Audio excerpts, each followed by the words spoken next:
జ్వరమని tablet ఇవ్వచ్చు అనుకుంటే లోపల గడిపెట్టుకుందేంటి? అమ్మా వేనా, తలుపు తీయమ్మా.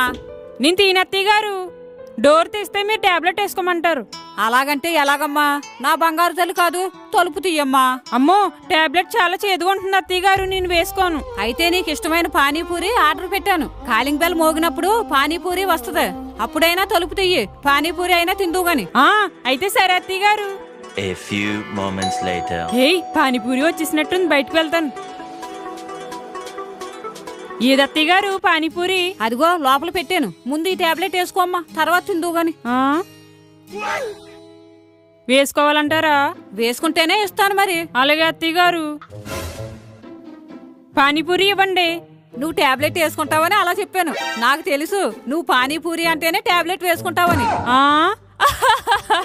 నాకు తెలుసు మీ గురించి, నేను టాబ్లెట్ వేసుకోలేదుగా.